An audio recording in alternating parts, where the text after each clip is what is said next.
There's 5 minutes. Thank you very much to all of you gentlemen for being here and also for your service. It's very much appreciated. Mr. Campbell, has Public Safety Minister Gary Nandasangri ever consulted with you on the firearms buyback? Yeah, so we met with the Public Safety Minister, we met with Sean Fraser, the Attorney General, and we spoke the same things that we've talked about here today. We've communicated to everybody equally. Mr. Sauvé, have you spoken with the Public Safety Minister about the gun buyback? We've been in conversation and getting updated from the Commissioner of the RCMP just as to how it may impact our members. But in the development of it, were you consulted for the effect it would have on your members and your members' willingness to participate in it? We were not, no. Okay. Mr. Stamatakis, same question to you. Were you consulted in the development of the buyback by Minister Nandasangri? Well, we provided feedback when that program was first developed, so that was before the current minister. Oh, sorry. Relevance. I don't think the question is relevant to the study. Chair, I would say that the firearms policy in this country, when all witnesses have spoken about the expanse of gun crime and the priorities of this government in dealing with it, are highly relevant. So I actually think it's quite short-sighted for the member to suggest that going after legal gun owners is not relevant to a study on crime and bail and repeat offenders when firearms have been mentioned by our witnesses.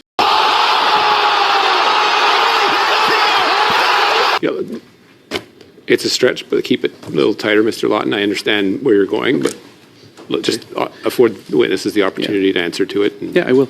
Perhaps stick closer to the theme of the study. So my Liberal colleague actually raises an important point here, which is that law-abiding gun owners have nothing to do with crime. So I'll ask you, Mr. Campbell, because you have spoken about that in the past. Do you believe that law-abiding firearms owners in Toronto are a public safety risk? No, and we've talked about this before. The gun buyback program is going to have zero impact on the crime we're seeing in the city of Toronto, period. And quite frankly, I don't know if there's any plan in place, but if there was some sort of plan to try and obtain these firearms, I'm not sure who's going to do it or what resources, and I can think of 100 different ways, if you want to help public safety in the city of Toronto, that we could have other things to do.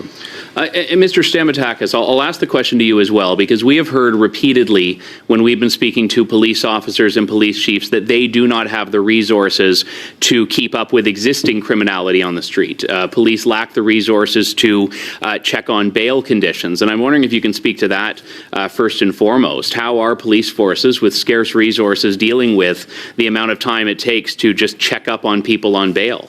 They're not. We don't have the resources, and we don't have the capacity to target repeat violent offenders that are released on bail to the extent that we should be.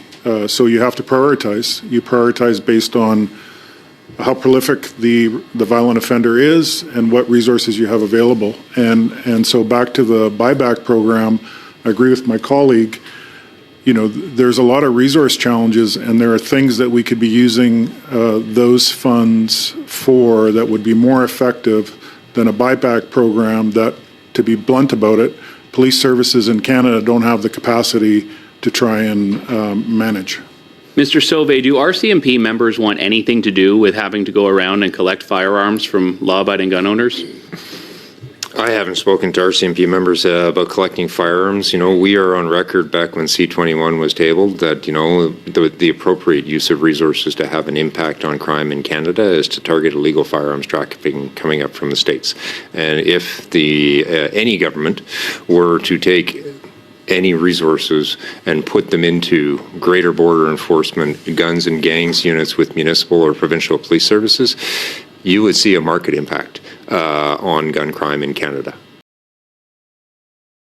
Thank you. Mr. Sauvé, you said earlier that the federal government can provide leadership. Do you see that leadership from this federal Liberal government on these bail issues? Well, we're sitting here, and I think this is a great thing. You know, I've heard that there are numerous pieces of legislation that are coming forward that are going to touch on different aspects of law enforcement, immigration, border security, bail, all of those things. that encourages me. I think that it should encourage Canadians that these difficult discussions that Canadians have been asking for are actually happening.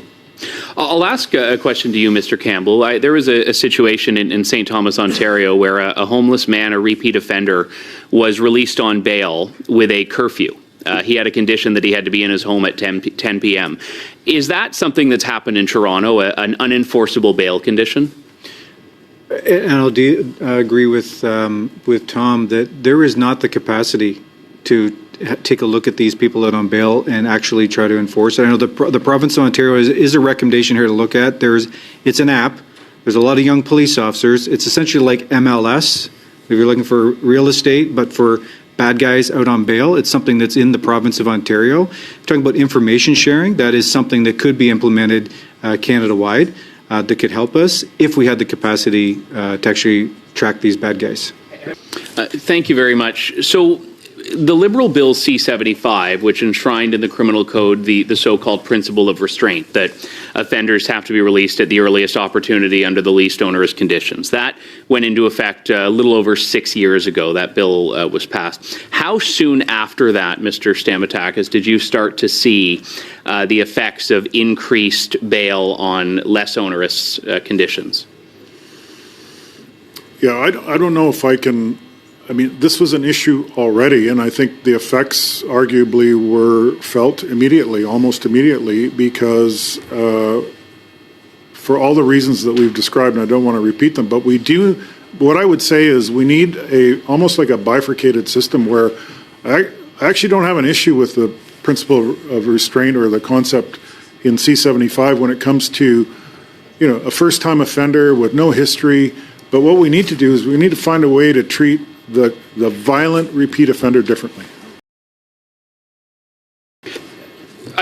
For sure, but you're saying you can draw a direct line from that provision to these bail problems on the streets that your officers have to deal with. Well, I think it's a little more complicated than that because we also have an underlying problem in this country with drug addiction, substance abuse.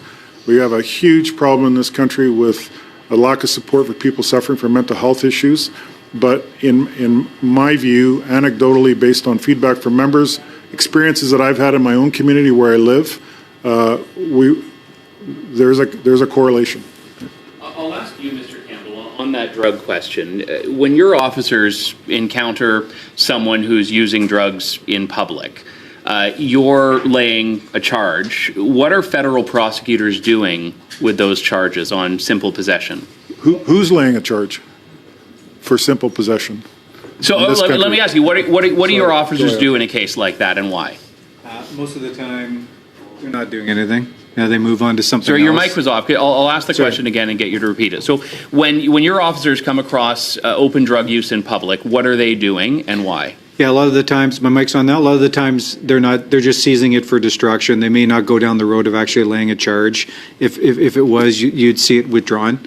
If it's a resource issue with the federal prosecutors, I don't know, but that's generally what happens in the city right now. And these drug charges, just for those unaware, these are federal prosecutors, the Federal Public Prosecution Service of Canada that's responsible for that. Yeah, if you want to go again for a ride along, you can come down into 51 Division, which is down at Regent Park, and you can see open drug use every day right in front of you, if anybody wants to come take a look at it. So we've been talking about bail, but we're not even at the bail stage here because the federal prosecutors are deciding to not enforce the law effectively, to not apply the law.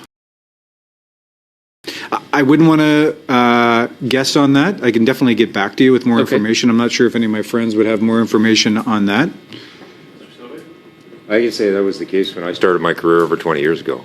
The simple possession, Tom says it jokingly, but yes, in the Lower Mainland of Vancouver, we did not arrest for simple possession in Vancouver, and that's 20 years of experience there. All of you have spoken to some degree about officers arresting people, rearresting them days, sometimes hours later. When an officer makes an arrest, my understanding is there's a risk. There's a legal risk, there's a physical risk that could go sideways. And I have heard, anecdotally, but I was hoping you could shed some light on it, one of you, from officers, that there's a temptation to not expose yourself to that risk when you know that they're going to be out on bail and it will all be for nothing. So how does that affect morale of officers when they're seeing these people that they know on a first name basis on the street, regardless of having been arrested for a very serious offense? Yeah, I can say it impacts morale greatly. Our members in Toronto are doing their part, and they literally are risking their lives. We've seen a few years ago, we had 8 police officers, I think I'm right, Tom, killed in the line of duty in Canada. They're risking their lives to make these arrests. I'm proud of them because they still go out there every day and do their job because they care about their communities, they care about victims. But it's tough. It definitely impacts morale when you do say our gang unit does a complicated investigation, takes a long time. Lots of work, lots of resources, only to see those gang members back out of custody in a matter of days. We have some emerging research in Canada recently, and Quebec's sort of leading the way, where it's more troubling than that. It's not only demoralizing, but we're creating an environment where police officers are disengaging. They're not taking those risks. They're not being proactive in intervening when they could be because of the futility of it. It's creating a lot of challenges in our sector from a wellness, mental health, moral injury perspective. Mr. Lawton, time. Thank you.